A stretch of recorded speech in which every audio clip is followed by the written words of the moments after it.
O Apocalipse, recapitulando, é a condensação, é o resumo do Velho Testamento com o Novo Testamento. É uma fusão dos dois, é o cumprimento das profecias dos dois testamentos, o Velho e o Novo. No capítulo 1 de Apocalipse, fala do objetivo do Apocalipse, a revelação do Senhor Jesus, revelação do Senhor Jesus, que Deus lhe deu para mostrar aos seus servos. Quer dizer, o Apocalipse não é direcionado a pessoas incrédulas, o Apocalipse não é direcionado a qualquer um, o Apocalipse é dirigido exclusivamente aos que creem, aqueles que entregaram suas vidas ao Senhor Jesus. E ele foi escrito cheio de mistérios, justamente para que os que estavam contra o Evangelho do Senhor Jesus não o entendessem.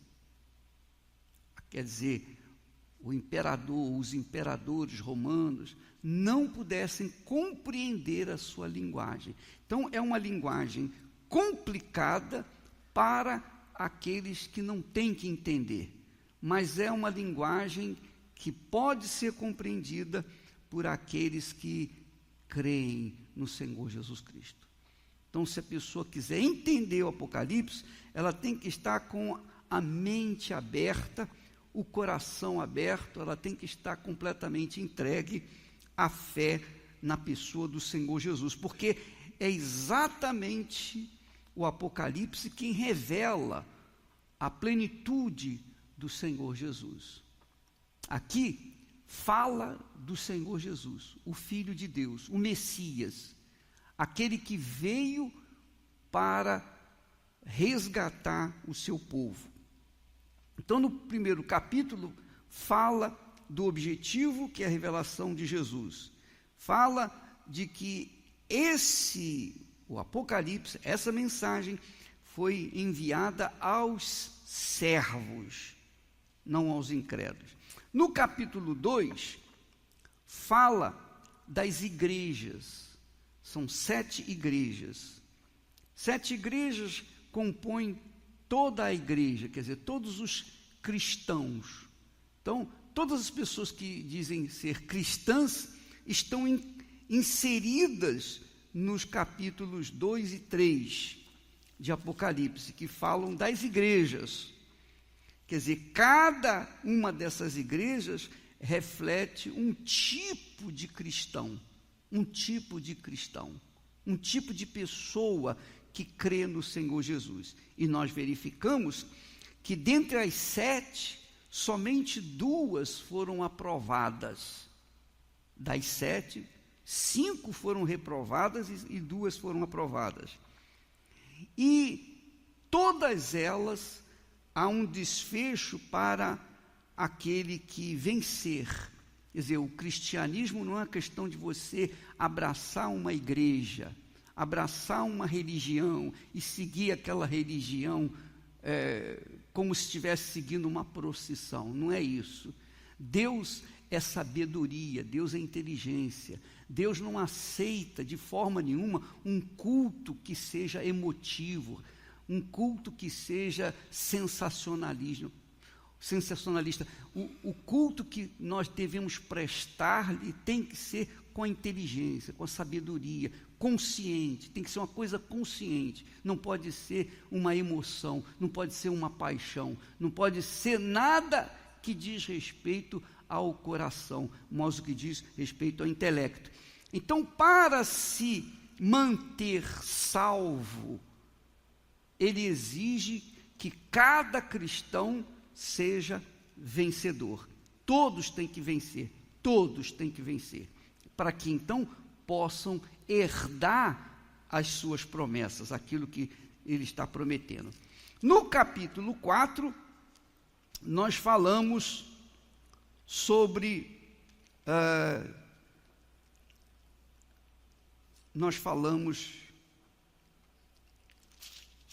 do trono de Deus.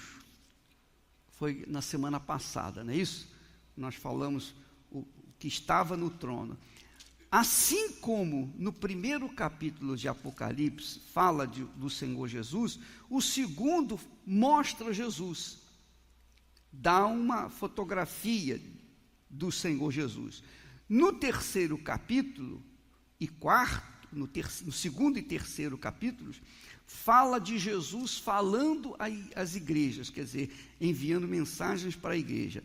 No quarto capítulo mostra o trono que aponta para quem?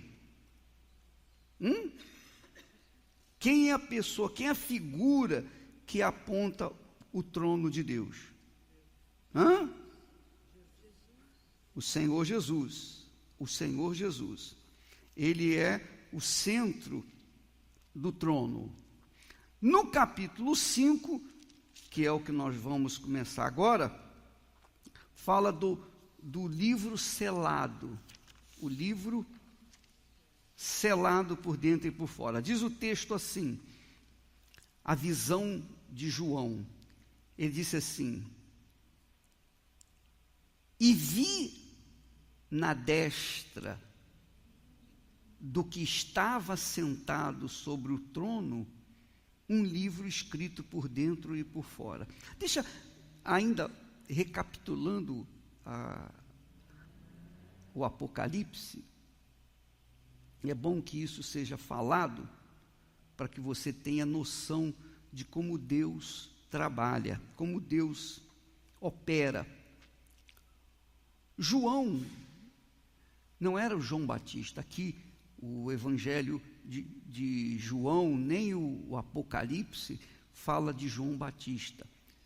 O Apocalipse foi escrito por João, o apóstolo, chamado o apóstolo do amor.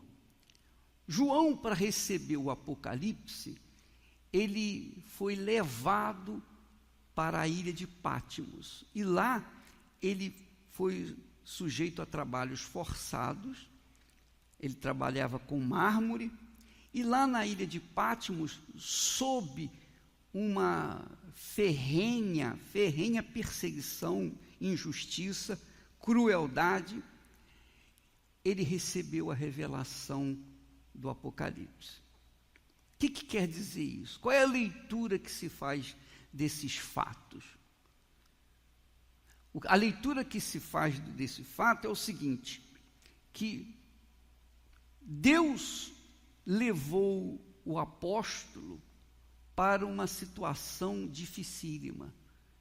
Ele estava extremamente humilhado, estava sofrendo, porque ele estava sujeito a trabalhos forçados, ele era escravo na ilha de Pátimos. Ele passava situações completamente distintas do que era antigamente. Ele estava sendo penalizado por causa da sua fé no Senhor Jesus. Então, por isso que ele foi jogado lá na ilha de Pátimos. Que quer dizer o seguinte, a leitura é o seguinte: quando nós somos penalizados, como, por exemplo, injustiças, perseguições, sofremos calúnias, incompreensão das pessoas, enfim, toda sorte de sofrimento que as pessoas incrédulas, que não entendem a nossa fé, impõem a nós, tornam-se benefícios para nós. Exatamente no momento de sofrimento, de dor, foi que João recebeu a revelação do Apocalipse. Ele não estava numa boa, ele não estava numa praia lá, curtindo a vida, para receber a revelação, não. Ele estava no sofrimento e na dor. E eu lembro que nas minhas aflições, nos momentos difíceis da nossa vida, foi quando nós mais recebemos a direção de Deus, mais tivemos inspiração, mais fomos, digamos, inspirados com respeito às coisas eternas. Justamente nos momentos mais difíceis da nossa vida é que nós tivemos revelações extraordinárias. Veja que é um contraste, um paradoxo. É um paradoxo, porque você não pode esperar um alívio. Normalmente quem está no sofrimento espera um alívio, mas naquele sofrimento, então o alívio é a inspiração, ou são as inspirações divinas. É muito interessante isso para quem vive na fé. Então, ele diz aqui, João, naquele momento do seu sofrimento, ele disse, vi na destra do que estava sentado sobre o trono um livro escrito por dentro e por fora, selado com 7 selos. Agora nós estamos tendo a visão do livro. Semana passada nós tivemos a visão de quê? Do trono. Então agora nós estamos tendo a visão do livro. E vi um anjo forte bradando com grande voz. Quando fala bradando com grande voz, você pode imaginar que é uma coisa bem grande, bem forte. Quem é digno, diz o anjo, quem é digno de abrir o livro e desatar os seus selos? Quem é digno? E ninguém no céu, nem na terra, nem debaixo da terra, podia abrir o livro, nem olhar para ele, nem mesmo olhar para ele. E eu chorava muito. Quem estava chorando muito? João. João disse, eu chorava muito, porque ninguém fora achado digno de abrir o livro, nem de o ler, nem de olhar para ele. Repete a mesma frase, nem de olhar para ele. E disse-me um dos anciãos. Quantos eram os anciãos? Quanto? 24 anciãos. Um dos anciãos disse, não chores, eis aqui o leão da tribo de Judá, a raiz de Davi, que venceu para abrir o livro e desatar os seus 7 selos. Eis aqui o leão da tribo de Judá. Então você vai ver lá aqui no pé da folha, que Jesus nasceu da linhagem de Judá, que era a tribo simbolizada por um leão. Lá em Gênesis 49:9 você vê isso. E também descendente de Davi, cujas raízes dariam à luz ao tão esperado Messias de Israel. Isaías 11:1. Deixa eu falar para vocês, só para situar, para você entender. Jesus foi um projeto de Deus para salvar a humanidade. Eu falei isso a semana passada. Mas para Jesus vir a esse mundo, ele não podia nascer numa família qualquer. Ele não podia ser, digamos assim, um americano, um holandês, um francês, um brasileiro. Não. Ele tinha que nascer dentre um povo que não havia se misturado, que não havia se prostituído espiritualmente. Um povo que não podia ter outros deuses. Todos os povos eram corruptos. Todos os povos, naquela altura, eram idólatras. Adoravam deuses de pau, de pedra e de metal, de barro. Adoravam deuses de pau, de pedra e de metal, como acontece hoje em dia, que do ponto de vista intelectual, da inteligência, é um absurdo, porque imagine você confiar a sua fé, dedicar a sua fé a um ídolo que tem boca, mas não fala, que tem ouvidos, mas não ouve, que tem pernas, mas precisa das suas pernas para se locomover. Como que um ídolo pode ajudar alguém, ou salvar, ou atender, ou responder uma oração sequer? Mas o mundo vivia, como vive hoje, debaixo das trevas do entendimento espiritual. Deus não poderia mandar o filho dele no meio de um povo pagão. Então, ele chamou Abraão, e de Abraão ele ergueu uma nação que adorasse apenas o Deus de Abraão, de Isaque e de Israel, para que dentre esta nação viesse nascer então o filho dele, longe do paganismo. Amém, pessoal? Então, Jesus veio em cumprimento a todas as profecias dos profetas. Isaías falou de Jesus. Eu não sei se é verdade, eu não sei se confere, mas disseram-me que o livro de Isaías, capítulo 53, a página onde tem o capítulo 53 de Isaías, não existe dentro da Bíblia judaica.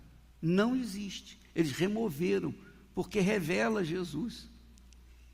E eles, como não aceitam Jesus, então eles tiraram, os rabinos arrancaram o capítulo 53 do Velho Testamento. Arrancaram. E se você pergunta, eles não têm resposta. Diz que estava errado, alguma coisa dessa natureza.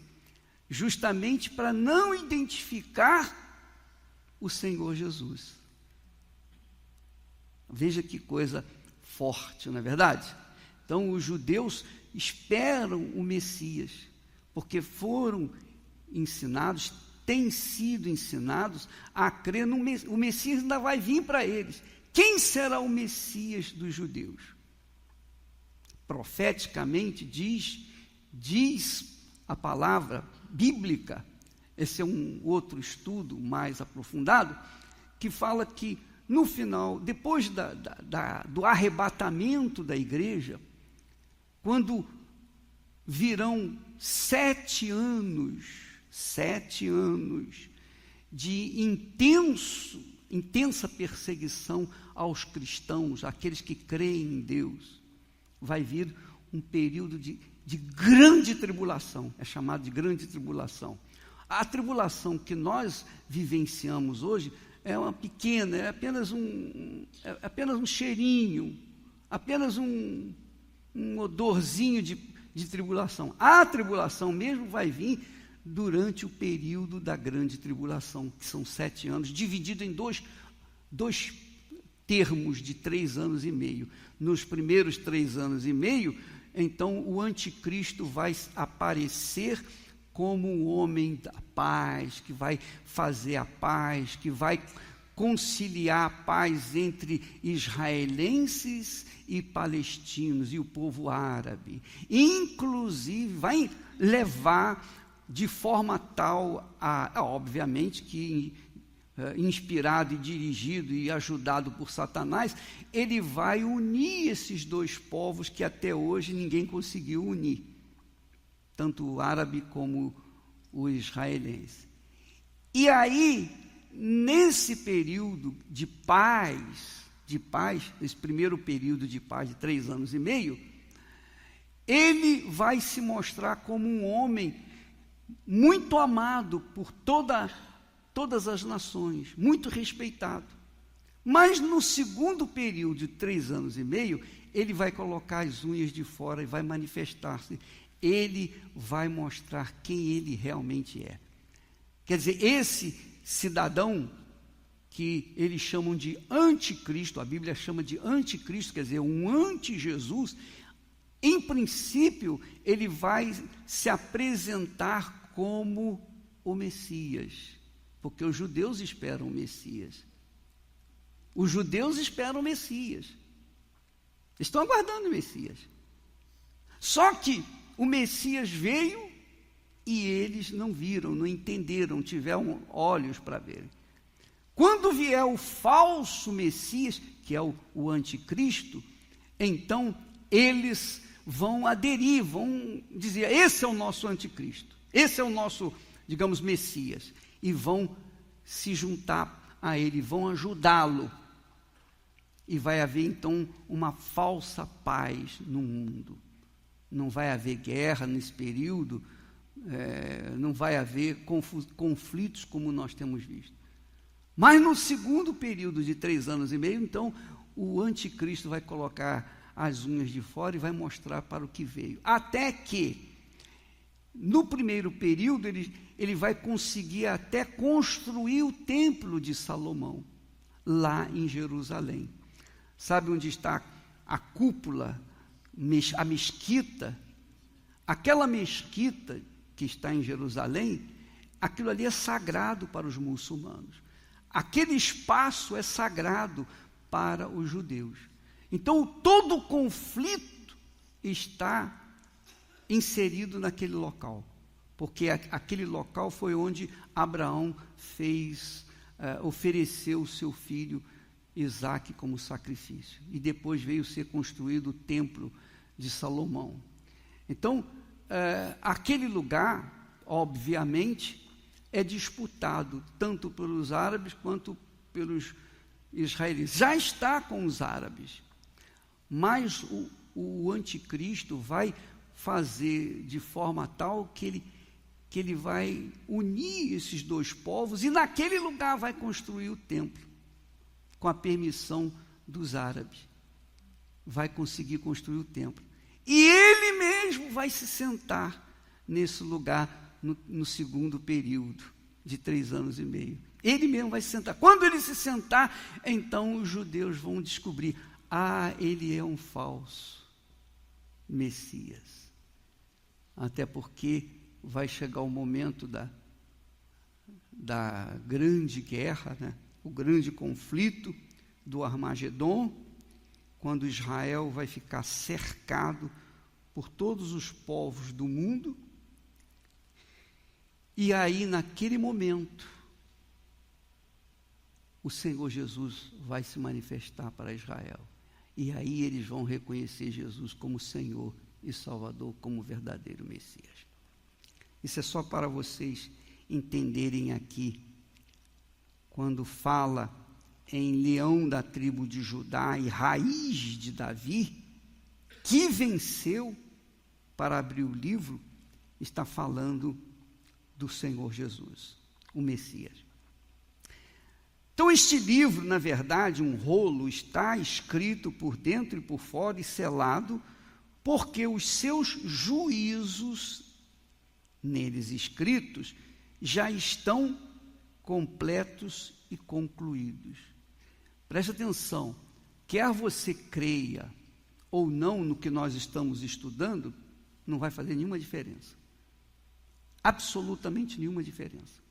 Se você crê, se você não crê, não faz diferença. Se você crê em Deus, se você não crê em Deus, não faz nenhuma diferença. Ele existe e acabou. Esse é um fato.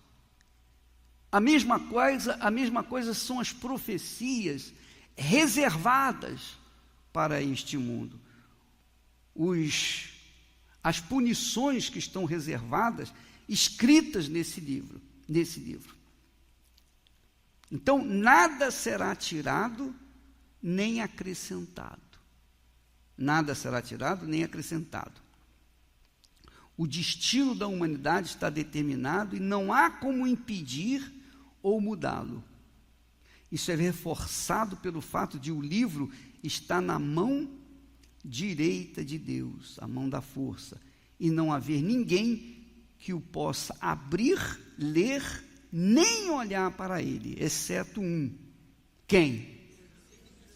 Novamente nós temos aí a figura do Senhor Jesus. Então nós vemos a figura do Senhor Jesus no primeiro capítulo de Apocalipse, a figura de Jesus no segundo capítulo, a figura de Jesus no terceiro, no quarto, onde está o trono, e agora nós temos aí a figura do Senhor Jesus.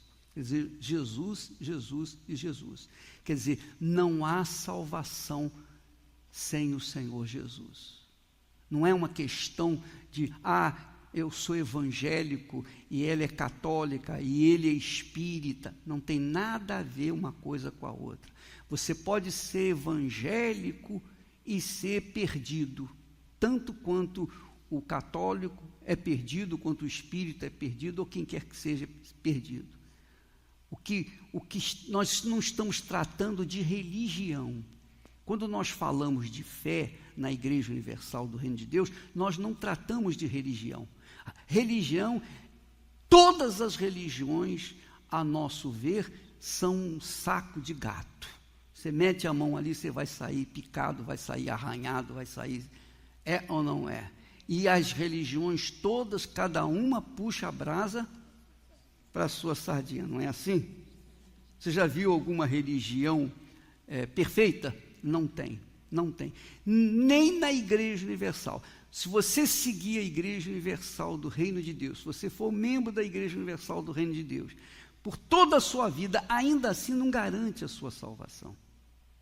Não garante a sua salvação. A sua salvação só é garantida quando você entrega a sua vida para o Senhor Jesus. Quando você coloca a sua vida na pessoa do Senhor Jesus. Como? Andando de acordo com a sua palavra. Quando você anda de acordo com a sua palavra, aí sim você vai ser salvo, você vai garantir a sua salvação. Mas se você desviar-se da palavra dele, então já não há garantia para você. Você pode pertencer à Universal, você pode ser pastor, pode ser bispo, pode ser mulher de pastor, pode ser obreiro, pode ser o que for. Se você não andar nas pegadas do Senhor Jesus, você está frito, você está perdido. E se você morrer, você vai direto para o inferno, e não tem missa, não tem vela, nem fita amarela. Você vai para o inferno mesmo, e ninguém pode mudar a sua situação. Ninguém. Ninguém. Não tem jeito. Você só tem jeito de salvar, de ser salvo, quando você coloca a sua vida no Senhor Jesus, quando você entrega a sua vida para Ele. Quando você faz dele o centro da sua vida, quando você faz nortear a sua vida de acordo com a palavra dele. Amém? Se você morre nessa fé, você vai direto para Deus. Mas se você morre sem essa fé, você vai direto para o inferno. E não tem nada que possa mudar a sua situação. Você pode pegar todo o ouro, toda a prata, tudo que você tem e colocar no altar, que não vai acontecer nada. Nada, nada. Você pode acender vela, você pode acender fogueira, você pode acender o que você quiser, que a sua alma vai estar no inferno, não tem jeito. Isso fique bem claro, tá bom, pessoal? Esse negócio de dizer que o dia das almas, segunda-feira é o dia das almas, não é isso? Vou acender uma vela para as almas. Pode acender vela à vontade, que não vai fazer nenhuma diferença. Quando a pessoa dá entrada no inferno, já era. Quando ela morre, melhor dizendo, se ela é salva, ela vai direto para Deus. Se não é salva, ela vai direto para o inferno. E depois ela vai ser julgada. Que é assim que acontece. Não é Deus que coloca a alma da pessoa no inferno. Quem coloca a alma da pessoa no inferno é a própria pessoa, quando rejeita a salvação que Deus oferece através do Senhor Jesus. Ela rejeitou, ele não pode fazer nada. Você tem um filho viciado nas drogas, seu filho está caído na rua, você pode ter todo o dinheiro do mundo, você é capaz de tirá-lo das drogas? Hein? Não, você não consegue. Você é capaz de ajudá-lo se ele não quer ajuda de você? Hein? Não. Então, muitos pais choram porque os seus filhos estão na rua e eles não podem fazer nada. Nós temos vídeos gravados de mães que acompanhavam ou acompanham seus filhos na biqueira, onde vende as drogas, com um binóculo, com uma luneta, e as mães ficam mirando o seu filho. E gente com condições econômicas, mas não pode fazer nada porque ele não quer ajuda. Assim também é Deus. Deus não pode fazer nada pela pessoa que não quer nada com ele. Ele só pode interferir na sua vida quando você diz, eu quero, me ajude. Aí sim ele vai te ajudar. Mas se isso não acontecer, ele não pode fazer nada. Ele não vai impor a você a vontade dele. Compreende o que eu estou falando? Está claro isso? Então, assim também, quando o rapaz viciado vai até a sua casa, bate a porta e diz, mamãe, me ajuda, pai, eu preciso de ajuda. Aí sim, os pais têm condições de ajudá-los. Porque eles estão humildes, prontos para obedecer, para fazer aquilo que tem que ser feito. É assim que acontece, não é a verdade? A mesma coisa é Deus. Jesus só pode salvar aqueles que dizem, meu Deus, eu estou perdido, me ajuda, me salva. Aí sim ele pode salvar. Vamos voltar aqui à nossa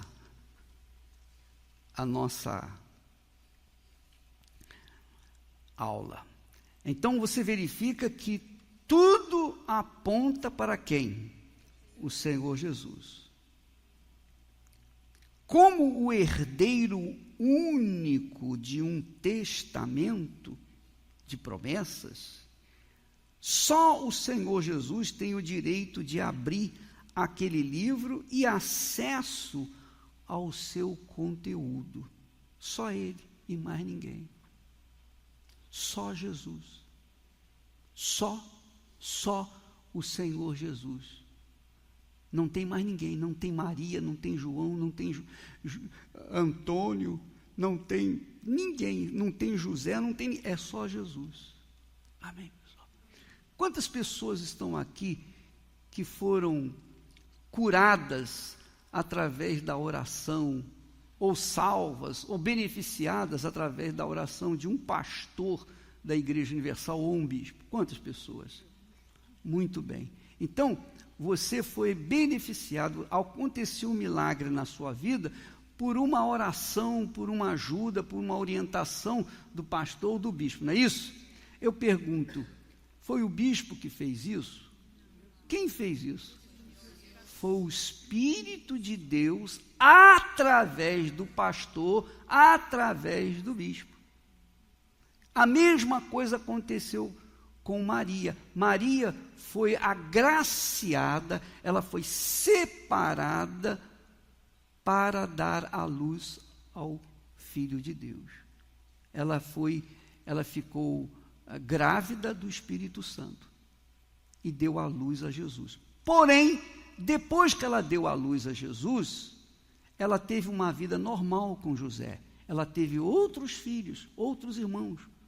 A Bíblia fala dos irmãos de Jesus, que até, em princípio, não criam nele, depois se converteram também. Então, Maria não foi aquela mulher que, olha, depois que teve Jesus, ela ficou santa, nada disso. Ela teve a sua vida normal. Mas colocam Maria numa posição que, digamos, no lugar do próprio Deus.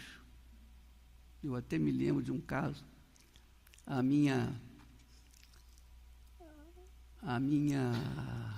mãe estava no hospital uma ocasião e a minha irmã, junto com seu marido, foram visitá-la. E aí, o meu cunhado era católico roxo. Ele levou no bolso a imagem da Virgem Maria. E quando chegou lá na hora da despedida, a minha irmã orou pela mamãe e falou com ela, Deus é contigo, etc. Deu uma palavra de fé. Aí o meu cunhado terminou, esperou que ela falasse com a minha mãe, aí ele veio e tirou a santa e botou aqui, ó, Dona Geninha, na hora da dor, apela aqui a santa que deu a luz a Jesus. Mas aí A minha irmã falou, não, peraí, mas é Jesus é o Salvador. Mas aí ele interpelou, mas foi ela que deu a luz para ele. Aí ficou saiu o maior pau dentro do hospital. Por causa de que ela estava falando de Jesus e ele estava querendo impor a adoração ou que ela viesse orar para a Virgem. Entendeu como é que é? A religião faz isso. Se a religião fosse uma coisa boa, ela uniria as pessoas, não é verdade? Mas como a religião é uma coisa má, perversa, ela divide, ela separa as pessoas, cria barreira entre as pessoas. Se eu digo, eu sou evangélico, eu estou dizendo para você que é católico, olha, você desse lado aí, eu lá de cá. Eu torço por Jesus, e você torce lá pelos santos. Enfim, começa a haver o quê? Conflitos entre nós. São todas as religiões assim. Então, é a religião evangélica, é a religião católica, é a religião espírita, é a religião budista, enfim, o judaísmo, o muçulmano, etc. Enfim, é um inferno. E essas guerras, esses atos terroristas, são por conta de quê? Religião. Então, você vê que a religião só desgraça as pessoas. Mata quem não tem nada com isso. Sim ou não? Então, você verifica que quando nós estamos tratando de fé, quando a Bíblia fala da fé, fala de uma fé direta, direcionada ao Senhor Jesus, sem intermediário. Sem intermediário. Não pode haver intermediário. Entre você e Deus não pode haver intermediário. É o Senhor Jesus. Amém? Diz que o texto sagrado que perante o nome do Senhor Jesus, todo joelho se dobrará, no céu, na terra e debaixo da terra. Todo joelho se dobrará perante o nome do Senhor Jesus. E é no nome do Senhor Jesus que nós alcançamos os benefícios que estão prometidos na Bíblia. Amém? Você não precisa do bispo, do pastor, da igreja, da religião. Você só precisa da sua fé nas promessas de Deus, quer dizer, na palavra de Deus. Quando você coloca a sua fé na palavra de Deus, então Deus ouve a sua oração, tanto quanto ouve a minha. É uma questão de inteligência.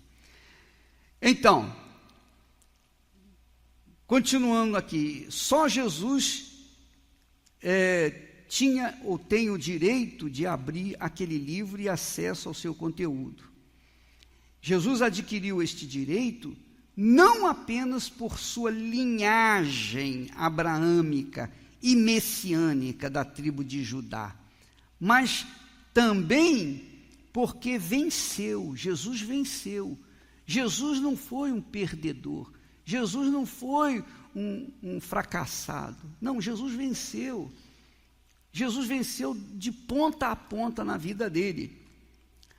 Ele venceu. O que ele venceu? Se refere à sua vitória na terra, como homem. Venceu como homem. Jesus tinha duas naturezas: a natureza humana e a natureza espiritual. Do ponto de vista humano, ele era filho de Maria. Ele era filho de Maria. Ele tinha mãe, mas não tinha pai. Do ponto de vista espiritual, ele tinha pai, ele tem pai, mas não tinha mãe. Porque Deus não tem mãe. Tem mãe? Deus tem mãe? Se Deus tivesse mãe, então a mãe de Deus é maior do que Deus. É ou não é? Sim ou não? Pensa comigo. Desculpa lá obrigá-los a pensar, mas é a única forma de você entender o plano de Deus para a sua salvação. Quando você pensa, quando você raciocina. Então, Jesus, como homem, venceu a própria humanidade, venceu o pecado. Você sabe, vencer a humanidade quer dizer, venceu a sua vontade, o seu eu. suas concupiscências, seus desejos sexuais. Jesus era um homem como eu sou, como você é um homem. Ele foi tentado sexualmente, ele foi tentado em todos os aspectos, e não deu vazão à sua carne, porque ele manteve-se fiel à sua missão, a missão de ser o Salvador. Se ele pecasse, se ele cometesse um mínimo de pecado, então não serviria para ser o Salvador. Ele venceu. Então ele venceu a humanidade dele, ele venceu o pecado, ele venceu os seus perseguidores, ele venceu a incredulidade das pessoas, ele venceu os religiosos, ele venceu as tentações da carne e também as trazidas pelo diabo, ele venceu a fome, a sede, ele venceu o brilho do mundo, a vaidade, a incompreensão, o abandono, a traição, a dor física e emocional. A angústia de não poder fazer nada,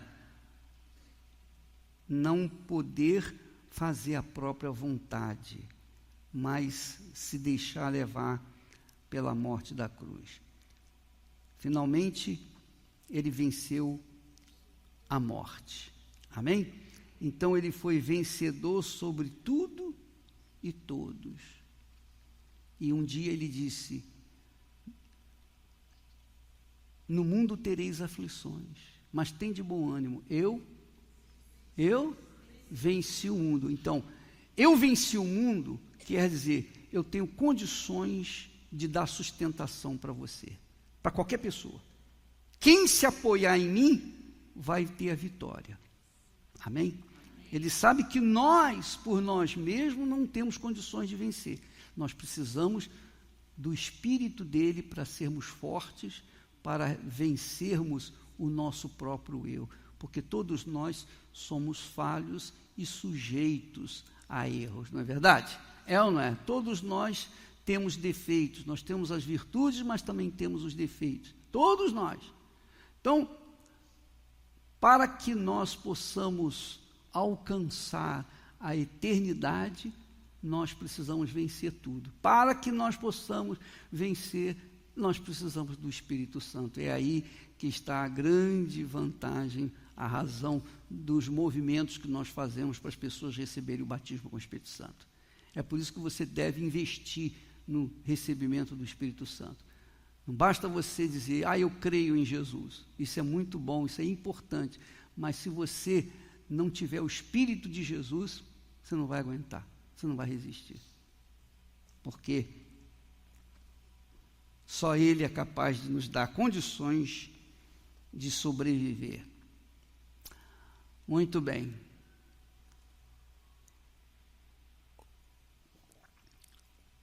Então, Ele tem condições de dar suporte, de dar vitória para todos. Jesus disse assim: tenho-vos dito isto, para que em mim tenhais paz. No mundo tereis aflições, mas tende bom ânimo, eu venci o mundo. Muito bem. Nós também podemos e temos de vencer todos os nossos, ou todos os inimigos da nossa alma. Aí é que está o grande problema. Vencer o inimigo da nossa alma. Hoje nós fizemos reunião com os obreiros e falamos a respeito da salvação. E que, às vezes a pessoa, ela chega a uma situação privilegiada de ser obreira, ou de ser esposa de pastor, ou o próprio pastor, o bispo. Então, é uma situação muito privilegiada. É ou não é? Você ser uma serva, um servo de Deus. é um privilégio para mim. Eu não troco o meu trabalho por nada nesse mundo. Nada nesse mundo. Nada, nada, nada. O meu trabalho está voltado para servir o meu Senhor. Foi assim que eu comecei e é assim que eu vou terminar os meus dias aqui na terra, servindo o meu Senhor. E isso é um privilégio para mim. Assim como você também tem o privilégio de ser obreira, ou obreiro, ou pastor, ou esposa de pastor. Privilégio que não é de todos, não é de muitos, mas de apenas poucos. Então o diabo não pode tocar na sua vida. Ele não pode tocar na minha vida. Mas o diabo, da mesma forma como não pôde tocar em Eva e Adão, mas pôde o quê? Pôde o quê? Sugerir, falar, dar ideias. O diabo faz isso comigo e faz isso com você. Então, por exemplo, você é uma jovem, solteira, está na época de arrumar o casamento, ou você é um rapaz solteiro que também quer casar, constituir família, tudo isso muito certo, tudo isso muito justo. Então você é uma obreira ou um obreiro, e ao mesmo tempo que você quer servir Jesus, você também quer se casar. E então começa a misturar. Você começa a ficar aflita ou ansiosa, ansioso para realizar o seu sonho de casamento. E então o diabo manda uma pessoa na igreja para se portar como um de nós e fingir que é fiel, que também é de Deus, que também é batizado com o Espírito Santo, que fala em línguas. E você que está ansiosa ou ansioso para resolver o seu problema sentimental, você pensa assim, bem, ele é da igreja, é batizado com o Espírito Santo, fala em línguas até. Poxa, o comportamento dele é um santinho. Ah, esse é o homem que Deus mandou para mim. Foi o diabo que mandou. E você caiu na trampa do diabo. Aí você casa. Depois que casa, a sua vida é um inferno. É um inferno. É um inferno. Sabe o que é inferno? Aí eu dei um exemplo muito bom. Antigamente, no Império Romano, eles costumavam castigar as pessoas colocando um corpo morto, amarrado no corpo da pessoa. Então, a pessoa vivia com aquele corpo morto preso nas suas costas. Conforme o corpo ia apodrecendo, também ia contaminando aquela pessoa. Quer dizer, a pessoa não morria da noite para o dia, ia primeiro sendo penalizada, ela ia morrendo aos pouquinhos. O casamento, um mau casamento, é como você agarrar um corpo morto no seu corpo. E para onde você vai está aquele peso morto ali. Eu digo que o mau casamento é assim, porque eu tinha 6 irmãos e eles eram casados, e eu via as brigas, as discussões, as gritarias, os tapas, os socos que eles davam. Em um inferno desgraçado. Era insuportável ficar numa casa assim. Eu vi isso. Então eu imagino que acontece, que deve acontecer na casa das pessoas, que às vezes não se agridem fisicamente, mas se agridem verbalmente, que às vezes é até pior. É ou não é? Sim ou não? Então, dentro da igreja, tem muitas pessoas que casaram uma vez, não deu certo, com a pessoa da igreja. Casaram a segunda vez, também não deu certo, com a pessoa da igreja. Por que não deu certo? Porque aquela pessoa não era de Deus para você. não foi escolhida de Deus. Você se deixou levar por uma emoção, uma fé emotiva. E vocês têm que ter esse discernimento, vocês têm que usar a cabeça, ao invés de usar o coração. Quem usa coração é criança. Criança que usa coração. Se você pegar uma navalha e der na mão de uma criança, ela vai pegar e vai brincar, vai querer morder. Sim ou não? Por quê? Porque ela é inocente, ela não sabe de nada. Porque ela não pensa, ela não raciocina. Então, as pessoas que se agregam à fé cristã pensam que é assim que agrada a Deus. Não, Deus nos deu uma fé que pensa, que faz a gente pensar, pesar, avaliar.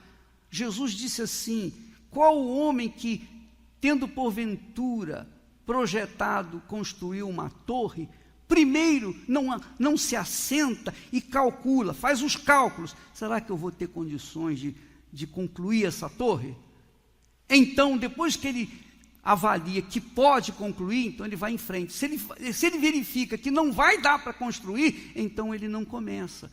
Para que ele, não tendo começado aquela torre, pare no meio do caminho e seja envergonhado pelas pessoas. Ele começou um trabalho e não terminou. E é assim que acontece com os casamentos fracassados. Fulano casou, mas não deu certo. Olha lá, aquele problema. Sim ou não? É melhor você ouvir alguém falar assim: você ainda não casou, não, vai ficar para titia. É melhor você ouvir a palavra titia do que ouvir uma falando com a Chiquita falando com a outra Chiquitinha. Olha, você viu fulana? Olha só, ela casou. Olha lá, o casamento dela é um inferno, olha só. Eles saem aos tapas. Olha, eu ouvi dizer isso. O que você prefere?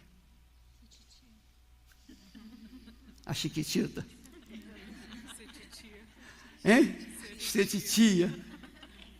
É melhor ser titia, porque se você casa mal, minha amiga, meu amigo, você vai carregar um peso morto nas suas costas pelo resto da vida.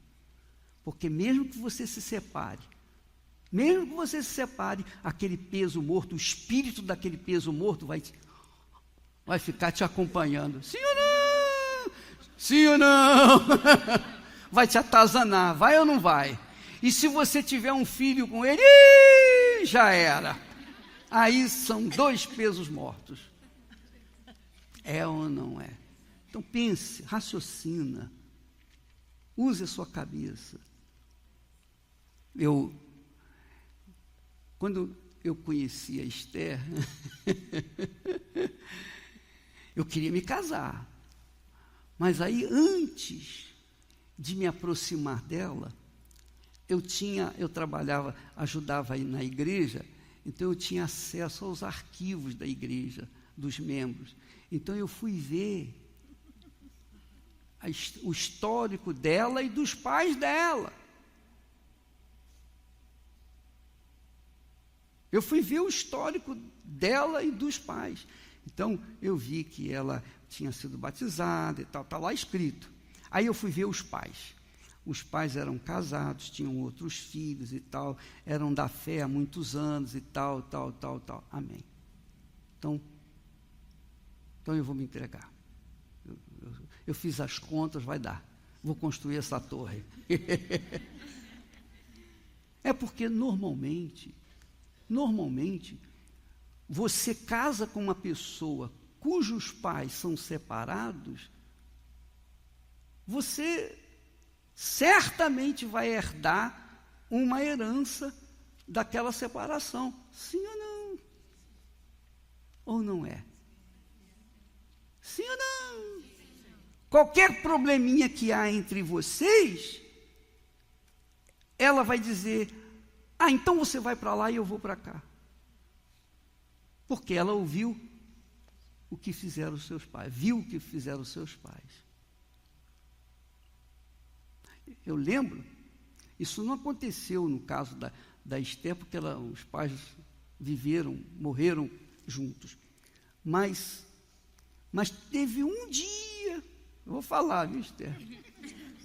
Vou dedurar, só a título para ajudar vocês. Então, nós tivemos uma discussão por causa da minha mãe, e então eu fiquei chateado, e ela falou assim, então eu vou pedir o divórcio. Eu coloquei o dedo na cara dela e falei, olha, nunca mais você fala essa palavra aqui dentro de casa, porque eu não casei para divorciar, eu casei para viver com você por toda a vida. Nunca mais fale isso, nunca mais, nunca mais. Eu cortei na hora, porque eu estava decidido, definido, determinado terminar a minha torre. Eu não podia ficar para trás. Amém, pessoal? Entenderam o que eu estou falando? Então, o casamento é assim. Você não pode casar pensando em se separar. Você não pode casar, se não der certo eu me separo. Não faça isso, porque se você pensar assim, você vai se separar. Você pode ter certeza que você vai se separar. Você já carrega consigo uma maldição. A maldição a probabilidade de se separar. Então, não se casa assim. Não se case nunca, jamais, em tempo algum, pensando em separação.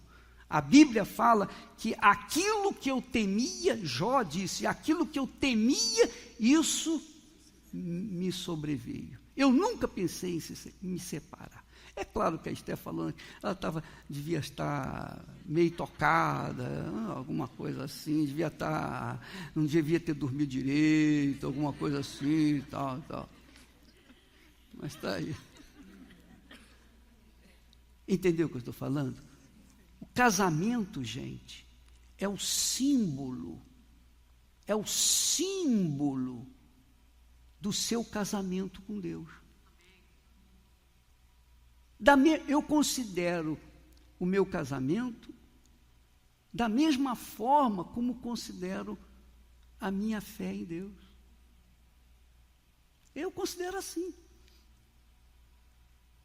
A Bíblia fala que o marido é o cabeça, é o Senhor Jesus, e a mulher é o quê?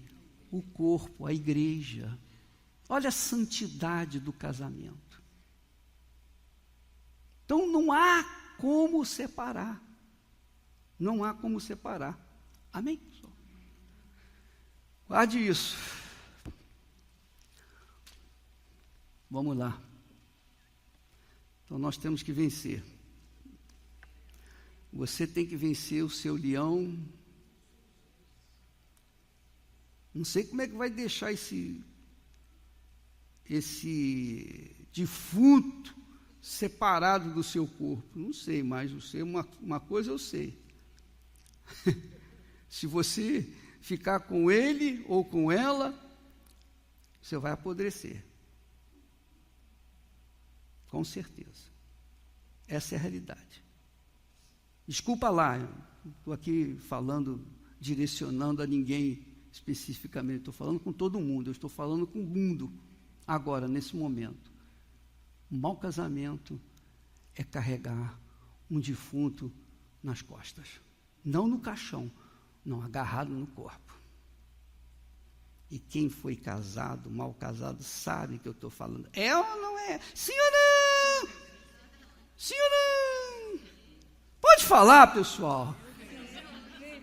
Hein?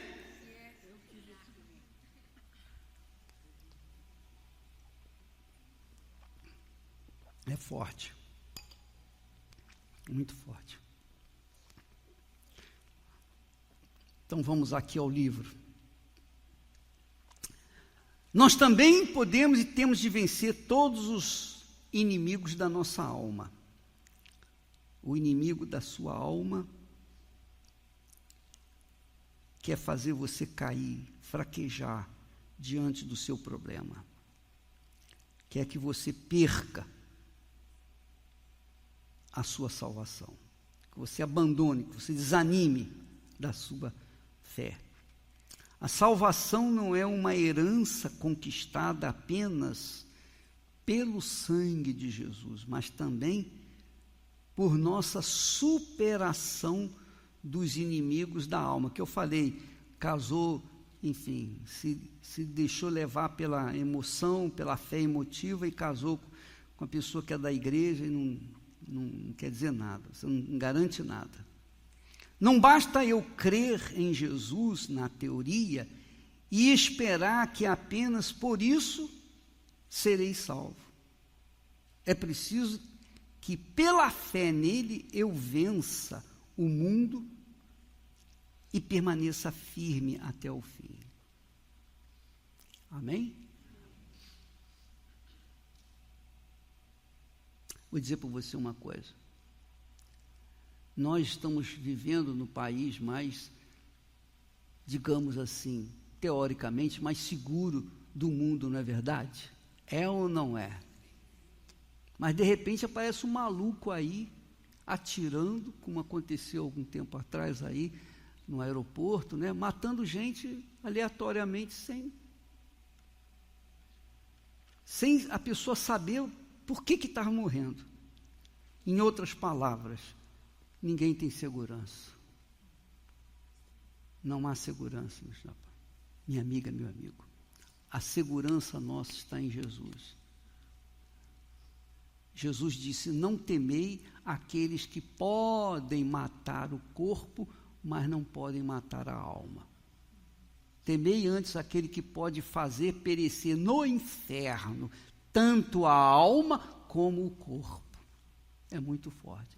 Então, a esse nós temos que temer. Então, você tem que estar em dia com a sua fé, a sua salvação, sua consciência limpa diante de Deus. Você tem que estar permanentemente na fé. É como o ar, você não pode deixar a fé nunca, porque o dia que você deixá-la, você cai e fica difícil para você se levantar. E Jesus é a pessoa que pode sustentá-lo. Ele diz assim: ao que vencer, lhe concederei que se assente comigo no meu trono, assim como eu venci e me assentei com meu Pai no seu trono. Amém? Aqui fala de religião? Fala de judaísmo? Fala de quê? De vitória. Você tem que vencer. Você é obrigado a vencer. Ou você vence, ou você é vencido. Na guerra com Satanás, é assim. Ou você vence, ou você perde. Ou você vence, ou você perde. Não existe meio termo, não existe empate. Não existe acordo com o inferno. Ou você vence, ou você perde. Jesus disse que só os vencedores terão o direito de sentar-se com ele no seu trono. Só os vencedores. É claro que só é possível vencer o mundo com a ajuda daquele que já o venceu. Jesus nos assiste nas nossas fraquezas. E tem mais. Preste atenção. Você não pode alegar dizendo: eu sou fraca. Eu não venci porque eu não consegui. Não. Deus não exige nada que nós não possamos atender. Porque Ele não é maluco. Ele não vai exigir que eu vença se Ele não me der condições de vencer. É ou não é? Se eu perder, eu perdi porque eu fui fraco, ou porque eu fraquejei, ou porque eu não me esforcei, não dei o melhor de mim. Essa é a realidade. Essa é a verdade, porque a Bíblia fala que Deus não permite que nós sejamos tentados além das nossas forças. Então não vem com essa conversa: a carne é fraca. A carne pode ser fraca, mas o espírito é forte. Não é verdade? A carne pode ser fraca, mas o espírito é forte. Não vem com essa história de para boi dormir, não. Isso não funciona. Normalmente, o vencedor não quer dividir o prêmio com ninguém. O Senhor Jesus, porém, não apenas quer que todos vençam, mas também compartilhem da recompensa dessa vitória. Amém? Ele quer compartilhar a vitória dele conosco. Sentar-se com ele no trono do Pai, acredite, vale a pena vencer tudo nesse mundo por nossa salvação. Então, vale a pena você se sujeitar aos maiores sacrifícios. Vale a pena, se for necessário, ficar solteira para titia, ficar solteiro para titio. Vale a pena qualquer esforço, qualquer sacrifício para você manter a sua salvação. Jesus chega ao ponto de falar sobre aquelas pessoas chamadas eunucas. Você sabe que eunuco é um castrado. Jesus falou que existem os eunucos que são eunucos de nascença, já nascem castrados por questões físicas, biológicas. Há os eunucos que são castrados pelos homens. Isso acontecia no passado, sob o império, os impérios, que os reis mandavam castrar os homens para cuidar das suas concubinas. Mas existe um terceiro tipo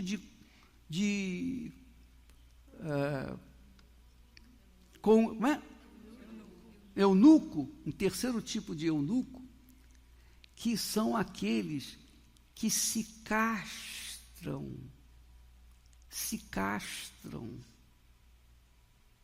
por causa do reino dos céus. Não é que eles vão cortarem-se a si mesmos, não é isso. Jesus está falando daquelas pessoas que renunciam, por exemplo, o casamento, para manterem a sua consciência limpa, para não ter a figura da sogra do lado, não ter problema. Então eles se fazem eunuco. Estou brincando, aqui eu estou dando uma... Mas aqueles que renunciam o mundo por causa do reino dos céus. Amém? Renunciam viver este mundo, ou gozar este mundo, ou usufruir este mundo, os benefícios do mundo, por causa da sua fé no Senhor Jesus. Claro que não são todos, são poucos. Eu tenho visto pessoas, obreiros, que são capazes de negar Jesus por causa do seu noivo, sua noiva, que é incrédulo. Deixam a fé, negam a fé no Senhor Jesus por causa do seu noivo, que é incrédulo, da sua noiva, que é incrédula, etc, etc, etc.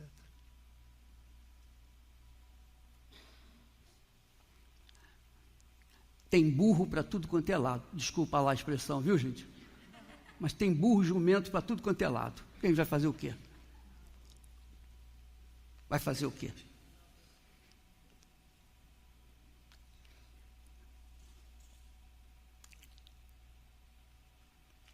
Note o último texto, que fica claro nessa visão do livro selado, que somente o Senhor Jesus tem acesso aos acontecimentos futuros. Ninguém mais podia abrir, ler, nem olhar para o livro.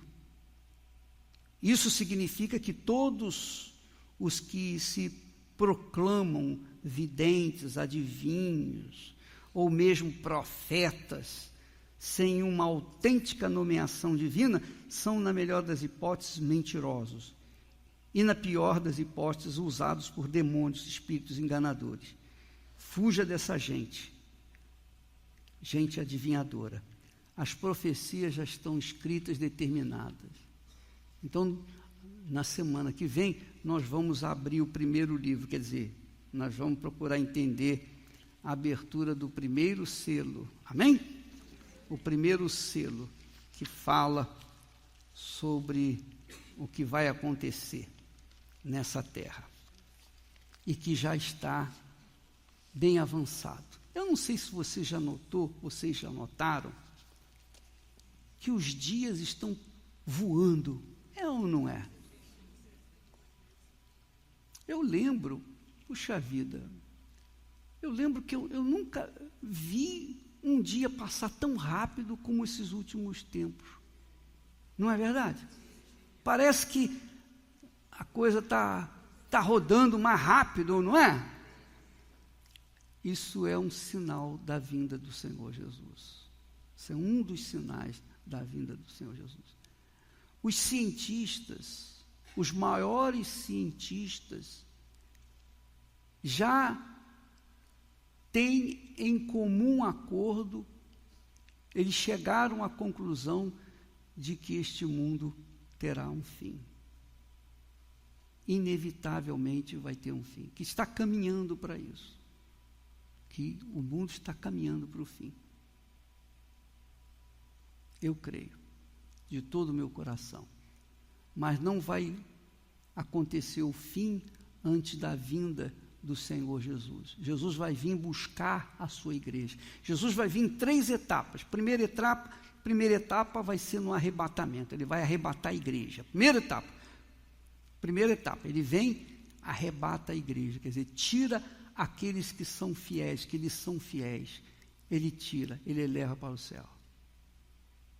Na segunda etapa, ele vem no milênio, durante 1000 anos ele vai reinar aqui. E na terceira etapa, ele vem finalmente para acabar definitivamente com a figura do diabo, de Satanás. É assim que vai acontecer. E você é que tem que decidir a sua vida. A primeira etapa da vinda de Jesus é o arrebatamento, que quer dizer o seguinte. Você está andando na rua, de repente, a pessoa que estava ao seu lado desaparece. As crianças desaparecem. Aviões sem seus pilotos desaparecem e o avião segue sozinho. Então, você imagine o que aguarda esse mundo na primeira etapa da vinda de Jesus. Nós estamos aqui nesse momento, de repente você não vê mais ninguém. E vai perguntar, o que houve? Aí vem um bestalhão, desculpa lá a expressão, vem um bestalhão e diz assim, não, isso aí é uma figura, é um extraterrestre que veio aqui e tal, não sei o quê. Mas é isso aí. Fique ciente disso.